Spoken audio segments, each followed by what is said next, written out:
আরেকটা গুরুত্বপূর্ণ বিষয় হচ্ছে প্যারেন্টাল প্রেজেন্স, অর্থাৎ সন্তানের মনের জগতে বাবা মায়ের অবস্থান।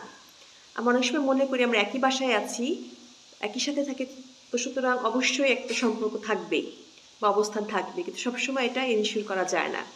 অনেক সময় দেখা যায় যে প্যারেন্টস অনেক ব্যস্ততার কারণে সন্তানের দিকে অনেক ডিস্টেন্স তৈরি হয়ে যাচ্ছে, তাদের ফ্যামিলি টাইম কাটানো হচ্ছে, তাদের সময় কাটানো হচ্ছে না একসাথে, একটা গ্যাপ তৈরি হচ্ছে, আন্ডারস্ট্যান্ডিংয়ের জায়গাটাতে গ্যাপ তৈরি হচ্ছে।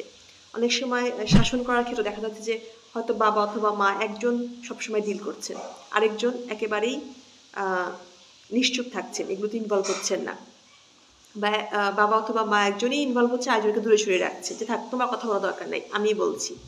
এতে করে হয় কি, ধীরে ধীরে একটা সময়ে একজন প্যারেন্টসের আসলে ইনভলভমেন্টটা সরে যায়, তার যে রোল সেটাও থাকে না ফ্যামিলিতে, তার কথাতে সন্তান আসলে শাসনটাও থাকে না, তার সন্তানের প্রতি স্নেহটাও প্রকাশিত হয় না।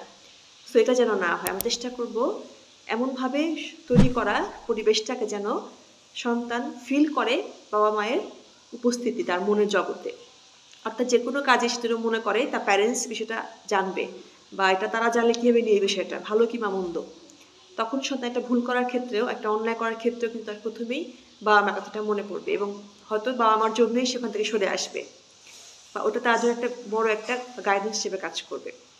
সো আমরা চেষ্টা করব প্যারেন্টাল প্রেজেন্স তৈরি করার ক্ষেত্রে বাচ্চাকে বোঝা, তার সঙ্গে অন্তরঙ্গ সময় কাটানো, গুণগত সময় কাটানো, বাচ্চার কথাগুলোকে শোনা, অবশ্যই প্রায়োরিটি দেওয়া বাচ্চার অনুভূতিগুলোকে, বাচ্চার ফিলিংস, বাচ্চার চাওয়া পাওয়াগুলোকে মূল্যায়ন করা, তাচ্ছিল্য না করা, বা ছোট বলে এটাকে উড়িয়ে না দেওয়া, গুরুত্ব দিয়ে বিষয়গুলোকে শোনা। ধীরে ধীরে বাচ্চার মধ্যে এক ধরনের অ্যাটাচমেন্ট তৈরি হবে বা আমার সাথে, একই সাথে প্যারেন্টাল প্রেজেন্সটাও কিন্তু এস্টাবলিশড হবে।